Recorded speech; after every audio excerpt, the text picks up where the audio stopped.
total of 32,814 cases have been documented this year, with confirmed being 2,171, suspected 30,693, and deaths 473, being a case fatality rate of 1.4%. Since the last briefing, 360 new cases have been documented, 11 new deaths, and all these from Nigeria and Cameroon. We continue to support the affected countries, and indeed, in the coming week, we will be in Cameroon as a lead up to the celebration of the Cholera Elimination Initiative within that country, and we'll be providing Cameroon with the support that it needs for that initiative. The fifth and last outbreak I would like to share today this year, we have documented 158,519 cases of measles, with 27,000 of those being confirmed and 131,467 being suspected. We have documented 1,743 deaths on the continent, which gives a case fatality rate of 1%. 23 of our member states are affected, and since the last briefing, we have documented 11,161 new cases and 405 new deaths being reported from 3 countries, Liberia, Cameroon, and the DRC. We continue to work with the affected countries, and in fact, right now, what we are encouraging our countries to do is to leverage on the COVID-19 vaccination capacity to ensure that these resources are not only supporting COVID-19 vaccination, but also supporting immunization against measles and other vaccines preventable diseases. Finally, on Tuesday, the 2nd of August, that is the day before yesterday, we held the first African meeting on HIV in Africa, where we invited key global and continental stakeholders, including the WHO, where Dr. Tedros, the DG, spoke, UNAIDS, PEPFAR, Global Fund, our own Africa Union, Department for Health, Humanitarian Affairs and Social Development, where the Commissioner Minata Sesuma, a detailed presentation. We also had ministers attending to give their reflections, including the Ministers of Health of Ethiopia, Egypt, and Zambia. Represented as well were HIV program managers from Namibia, Nigeria, Eswatini, and Kenya, who also gave presentations. Over 50 of our member states participated, and this was a very successful. The acceptance that there was a stall in the progress of meeting the set targets for HIV pandemic here on the continent.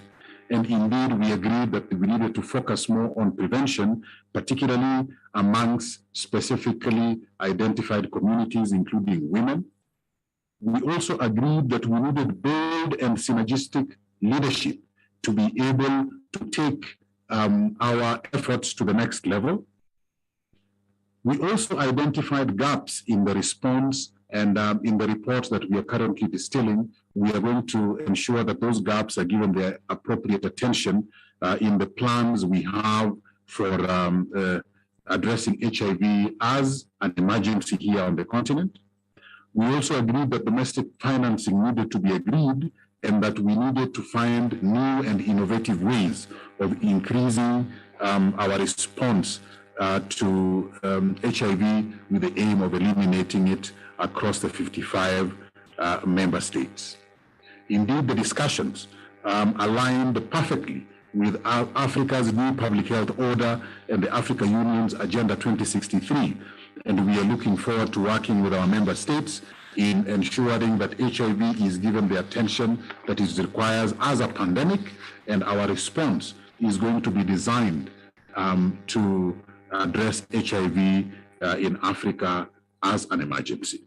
So these are the updates I wanted to share today, and back to you, Wei.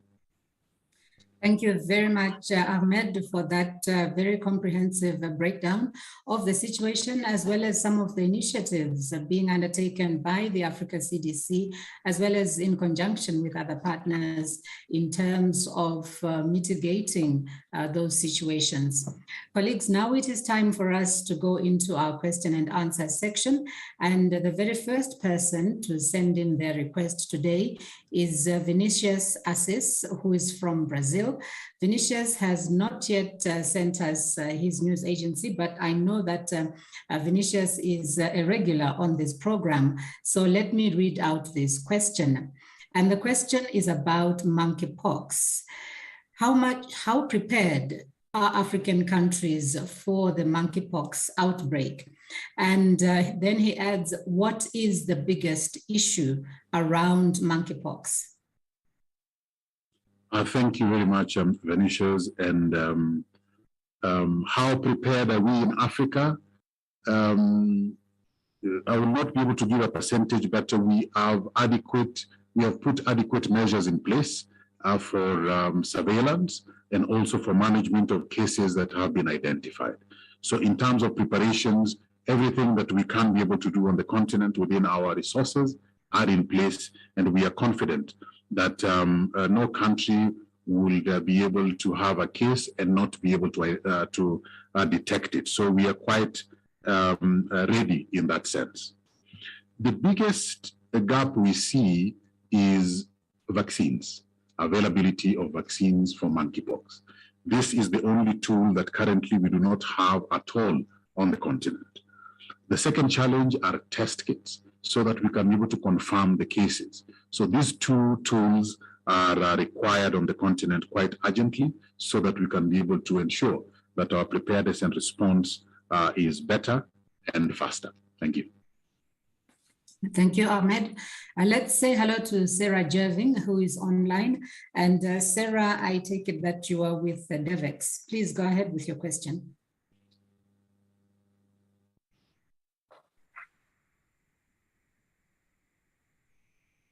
Hello, Sarah. Sorry about that. Thank you for taking my question. Will Africa CDC's move to become independent make it easier to secure life-saving supplies for the continent? Do you think there will be an impact in that respect? And has the AU released the finalized revised statute yet? Thank you. Thanks, Sarah. Correction, Africa CDC is not going to be independent. Africa CDC will be an autonomous institution of the Africa Union. Independence has a different connotation, Sarah, as you would understand and appreciate. We are going to be an autonomous institution of the Africa Union. And this indeed will translate into a faster response, because we will be planning at the level of Africa CDC, we will be deploying our resources at the level of Africa CDC, and we will be engaging with partners at the level of Africa CDC. So it is going to make it faster for us to be able to effect our mandate. The final statute is not yet released. There is a process within the policy organs of the Africa Union before the documents are made public, and this should be able to happen in the coming weeks. And as soon as that is done, I will be here to share the very good news. So it is just going through the normal channels of clearing documents of this nature within the Africa Union Commission. Thank you, Ahmed. Hello to Judith Akolo, who is with the Kenya Broadcasting Corporation. She says, I have noticed from the daily figures released by the Ministry of Health that the positivity rate has dropped to below 5% for the past 1 week and a half. Can we comfortably say that the sixth wave is now coming to an end? And I'm sure that that is relating to the COVID-19 pandemic. Thank you, Judith. We are very hopeful that Kenya's sixth wave is coming to the tail end, but we are not yet in that level of positivity rate that we can be able to say the sixth wave is now over. when we have positivity rates that will be in the region of 1% or so sustainably for over 2 to 3 weeks, then we can say, we can make a pronouncement about that. For Kenya, we can still not yet say that. And we want to see how this coming week is going to go in as far as positivity rate is concerned before we can make that pronouncement. All right, thank you. Time for us to say hello to Paul Adepoju. Paul, good morning.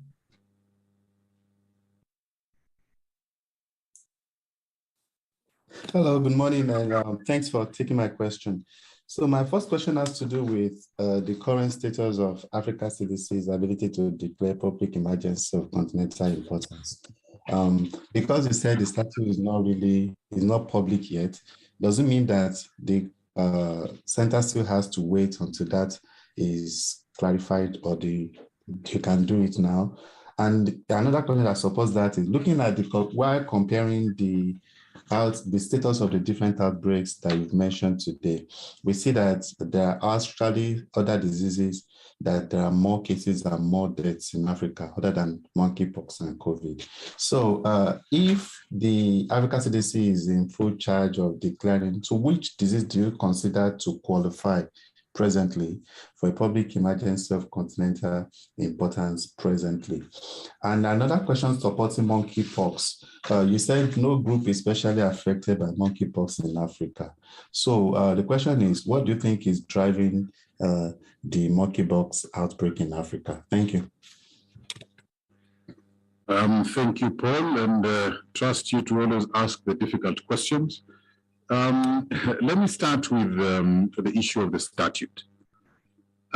Within the Africa Union regulations and rules, for a document such as a statute, it will come into force the day of publication. And we are waiting for that day to come. As I said, it is undergoing the usual internal mechanisms before it is made public, and therefore it goes into force. In relation to declaration of public health emergencies of continental security, Africa CDC will wear that responsibility on the day that the statute comes into force. So a little patience as that process goes on. It does not mean that we are not able to pronounce ourselves on the seriousness of an outbreak or any illness within the continent. That we can still be able to do, as we continue to do here on this platform and elsewhere. Now, the way in which we arrive at a declaration for a public health emergency, indeed, the WHO has a process, and as Africa CDC, when our authority is granted upon publishing of the statute for public health emergency or continental security, there will be a process of consultations with our experts here on the continent and our institutions here on the continent and relevant partners, as the statute has indicated, before we can be able to make a declaration. And the determination of a public health emergency of continental security will not only be based on number of affected cases, number of deaths. It has a lot more complexities than that, including what kind of infrastructure we have to address that particular illness and access to the tools required to respond to that illness. So there is more to just numbers, whether it is numbers of affected or numbers of deaths. So don't make a direct comparison, for example, between cholera and the monkeypox. It will not be scientifically sound to do that. And the process we will undertake as we go through the making of a declaration of a public health emergency of continental security will be thorough, will be evidence-based, and will be to the benefit of this continent. Finally is what's driving monkeypox numbers in Africa. These have remained the traditional reasons.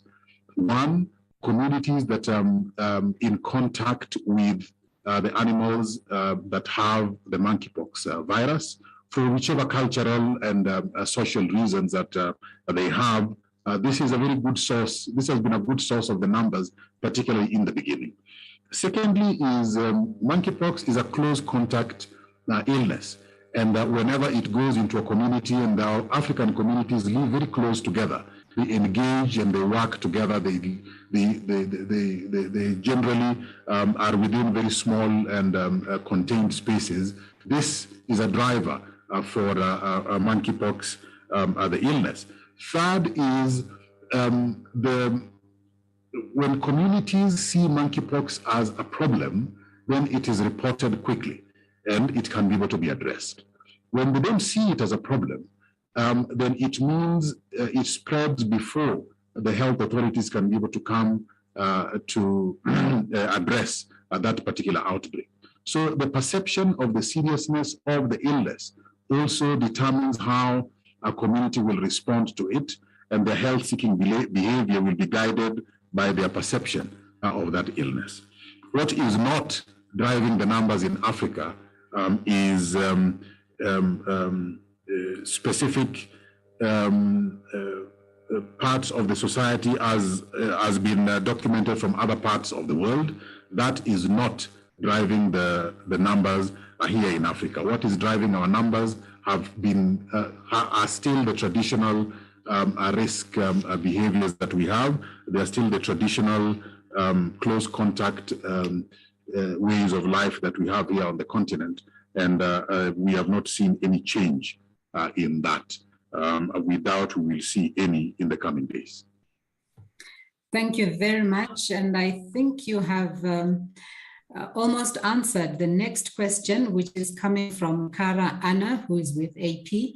And Kara says, what percentage of the monkeypox cases on the continent this year are among men who have sex or relations with other men?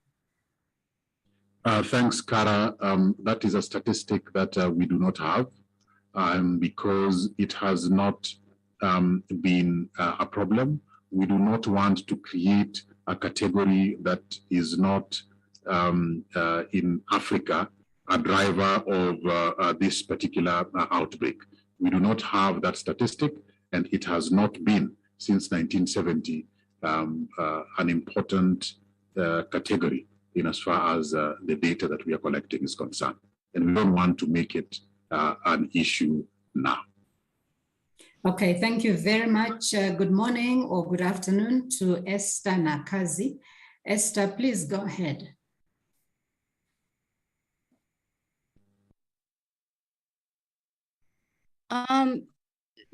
Thank you very much. Thank you very much, Dr. Ahmed, and thank you, Winnie.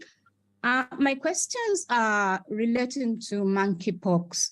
Dr. Ahmed, last week you said there is no confirmed information yet saying that we have monkeypox cases that are coming from animals to humans. Right now, you just said that one of the drivers of monkeypox in Africa is because we keep around animals. So kindly clarify on that. Secondly, you said we do not have vaccines, and we know that we have health workers being vaccinated in DRC and in other countries that I don't know that you may know of. So kindly clarify on that too. And then thirdly, or lastly, what is the relationship between Africa CDC and American or the US CDC? Thank you very much. Thank you, Esther. Let me start with the easiest one, the issue of health workers being vaccinated in DRC. This information we do not have. Now that you mention, if there is anything like that, we will try and find out from the government. We do not have that information. Clarifying the issue of animals and human transmission. Last week, what we were discussing was the driver for transmission, the higher numbers that we are seeing now, and whether the driver for the increased transmission was from animals to humans or it was between humans. And my response was and still remains that the driver of transmission is still human-to-human transmission, the numbers that we are seeing.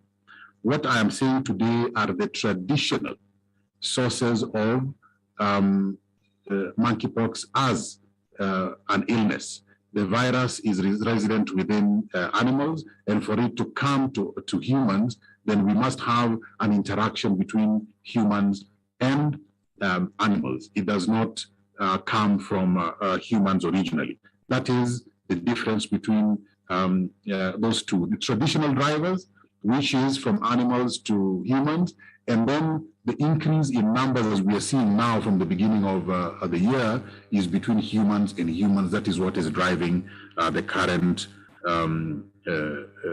outbreak. The relationship between Africa CDC and US CDC.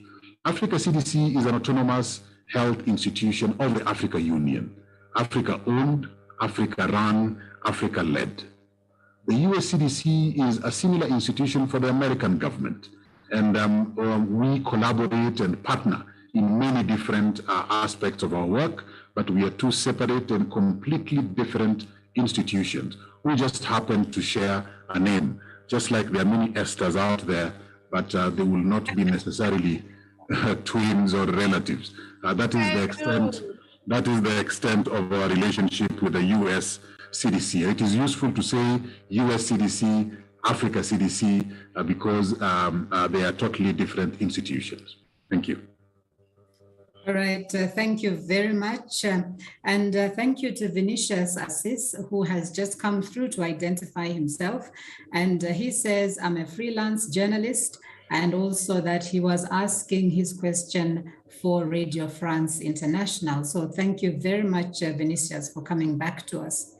Let's move on now and say hello to Dorcas Wangira, who is with the British Broadcasting Corporation. And Dorcas says, when is Africa likely to receive the Paxlovid drug after the MOU signed with Pfizer? Thanks, Dorcas. The MOU that we've signed with Pfizer, let me also clarify that it is not only for Paxlovid. There are 22 different molecules and products in there, all of which we are working with Pfizer in finer detail how African countries can be able to access it.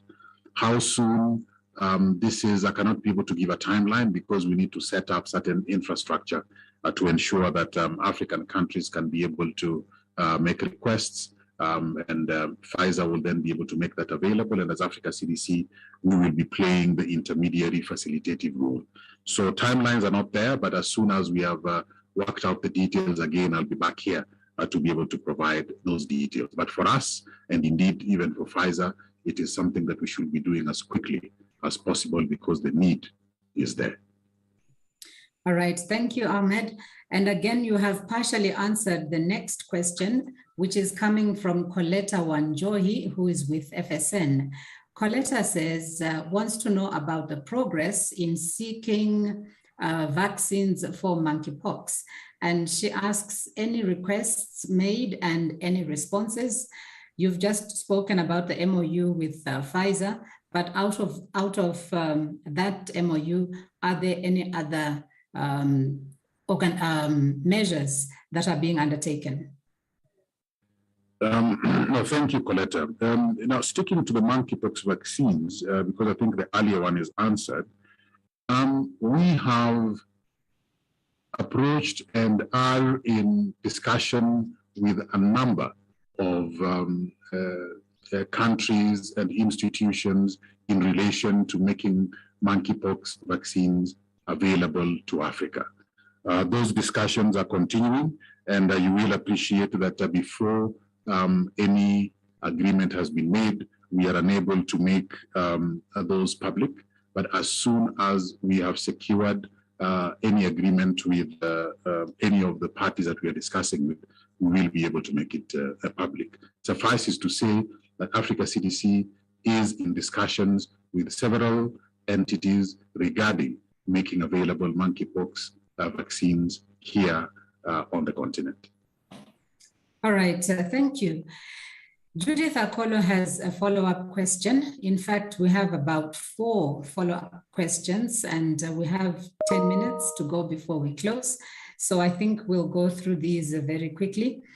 So Judith says, on Monday, the Kenyan government announced a partnership with a US biopharmaceutical company to study and roll out a vaccine for monkeypox and smallpox.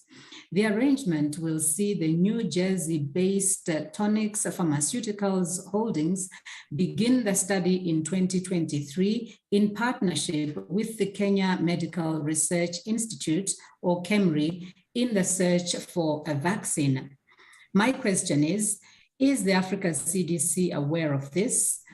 And now that Kenya is not among the countries affected by monkeypox, will it be ideal that the testing of such a vaccine is conducted in Kenya? Thank you, Judith. Indeed, yes, we are aware. We are not directly involved, but we are aware, and we encourage all such ventures and enterprises of having local production of health products here on the continent. In as far as clinical trials are concerned, our understanding is that that discussion is not yet completed.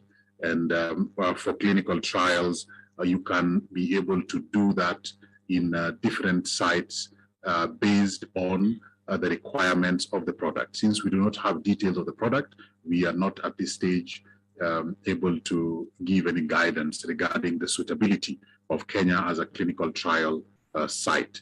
But in the coming weeks, when we engage more formally with the Kenyan government regarding this particular arrangement with a US company, we can be able to give more details. But clinical trials have specific characteristics, and I am confident that the Kenyan team will pick the best place to be able to hold such clinical trials. All right, thank you. A follow-up question, or 3 follow-up questions from Dorcas Wangira, who is with the BBC. First, is there a timeline for receiving vaccines for monkeypox? Second, with the lessons learned from COVID-19, is there any plan for vaccine sharing? And 3, what suggestions has the Africa CDC presented to the WHO for renaming the monkeypox disease? Thank you, Dorcas, and I'll start with the last one. As I said last week, we have provided our proposals to WHO. It is within their mandate for naming and renaming of these viruses and illnesses, and we await WHO to make a pronouncement there. What our suggestions were remain suggestions, and we have shared that with the relevant team in WHO. So I'm not able to make it public here because that is getting such discussions that are really privileged into public space, and that will be interfering with the work of WHO in naming and renaming illnesses and viruses. In as far as the timeline for receiving vaccines is concerned, we are not able to determine that. It will depend on how the negotiations and the discussions that we are having will go. And it is not entirely up to Africa CDC to be able to put a timeline to that. Vaccine sharing is one of the most effective ways of getting vaccines as an emergency, because not everybody has vaccines in stock. So those countries that have vaccines in stock for any illness, including monkeypox, the best way to arrest an outbreak, one of the tools that we need to use is vaccine sharing, and we continue to encourage those who have stocks of vaccines relevant for monkeypox to be able to make that available. And as I've said before, the best place to start is here in Africa. Thank you. Thank you, Ahmed. Kara Anna has come back with a follow-up to her earlier question. And she says, how do you know if men having relations with other men is not a driver of the outbreak of monkeypox on the continent? Kara, we know because we've been collecting data on monkeypox since 1970, and that particular indicator of men having sex with men has never come up as a significant issue here in Africa. So we know by collection of data, we know by collection of evidence, we know by the data that we have, and we also know that it is not one of the drivers for monkeypox spread on the continent. And frankly, we don't want to make it an issue because we have very serious outbreaks to manage, including monkeypox, and we don't want to go into a discussion that will distract us from the very, very key and important work of outbreak preparedness and response. That particular indicator is not relevant in the African context, and we are going to focus on what evidence is showing us is relevant and amenable to our data's, to the data that we are collecting. It's not an issue here, Kara. All right, thank you very much. Let's go on to the follow-up questions coming from Paul Adepoju. So Paul says, at what point will it be considered to deploy a VAT to procure monkeypox vaccines for Africa? And what emergency declaration and linked resources are in the direct control of the Africa CDC that do not require a reliance on the WHO? So this is one part. Then he ends up by asking, is there any update on the appointment of the new Director General? I think here he meant the new Director of the Africa CDC. Thank you, Paul. The AVAT mechanism was granted extended responsibilities and mandate to go beyond COVID-19 vaccines when the Bureau of the Africa Union met way back in, I think it was May. And with that, it means that when there is the opportunity, then the AVAT team will be able to assess the possibility of them securing any health product that is relevant for emergency use here on the continent. At the moment, as you will appreciate, the manufacture of vaccines that are amenable for monkeypox is not that widespread. We are studying the landscape very carefully, and as soon as we see the opportunity, then we will advise appropriately. At the moment, AVAT is not, has not yet started looking for any vaccines for monkeypox.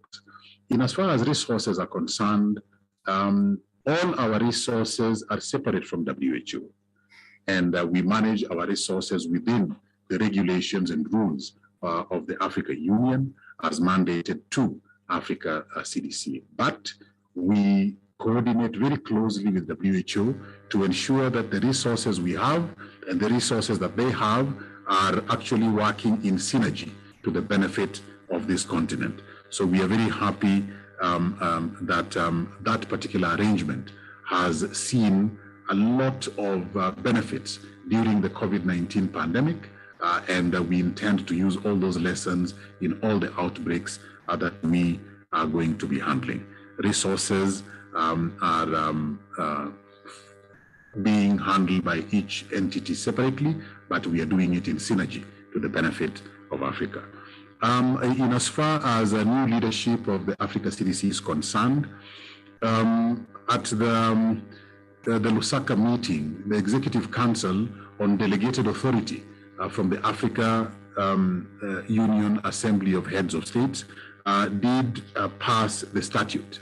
That statute grants the head of Africa CDC the title of Director General. So it will not be a new Director General, it will be the inaugural Director General that is going to be recruited. That process has not yet begun until the formal release of the statute is done, and then internally, when the process begins, we shall be able to make that pronouncement as well, because it will be a very public and transparent process at that. Thank you. All right. Thank you very much, Ahmed, for taking all those questions today. So very quickly now, it's time for us to wrap up. And it's time for you to give us your main headline points that you want our colleagues to take away from the briefing today. Thank you very much, Wayne. And let me start by the area that did not attract any questions, and that is HIV in Africa and the role of Africa CDC in that. It is a very key message that I would like to go out today, that Africa CDC believes and has shared this with the stakeholders and member states on the 2nd of August, that HIV still remains a pandemic and HIV needs to be handled as an emergency so that we can be able to make better traction in achieving the targets that we have set for ourselves here in Africa and globally. Second is on monkeypox. Monkeypox is spreading. No new countries have reported cases, but the numbers are increasing in the existing countries.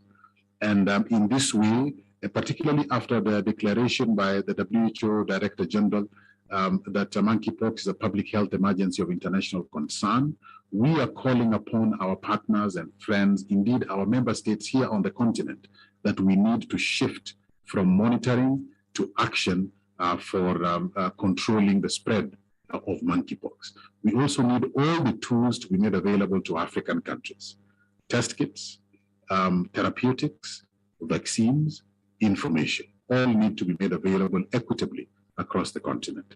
My third message today is that COVID-19 is still here with us. The pandemic is not over. Our vaccination rates are still low at just over 20%. And Africa CDC's Saving Lives and Livelihoods program is ramping up vaccination, mass vaccination in different countries on the continent. We are looking forward to those numbers going up faster when the Saving Lives and Livelihoods campaigns gain traction in the different countries. And as we continue to launch and roll out the mass vaccination campaigns across the continent, we call on and seek the support of African governments and members of the public and partners so that it is not only successful, but so that we can be able to reach the 70% target as soon as is possible. HIV is still a pandemic, and Africa CDC would like to see it being handled as an emergency. Monkeypox, the numbers are increasing, and we need all the tools, test kits, therapeutics, and vaccines for us to be able to work with on the continent. And COVID-19 is still here with us. Do get vaccinated if you're not vaccinated. Get boosted if you're already vaccinated, and let's support the mass vaccination campaigns that we are currently rolling out across Africa. Thank you, Wayne. Thank you very much, Ahmed, for being on this briefing, of which you are the host as the Africa CDC. Thank you very much for that commitment. And you go out there with a call for further vaccination on the continent. So colleagues, that is a message that is still relevant, even though we've been with this pandemic for quite some time now. So thank you very much, Dr. Ahmed Ogwell. Thank you to colleagues from the African Union, the Africa CDC, who are behind the scenes. Thank you very much, colleagues from the media, for your continued engagement on the issues of public health on the African continent. So for now, it's up to me now to say, let's meet again next week on Thursday, 12 noon East African time, same place, same time. Bye-bye for now.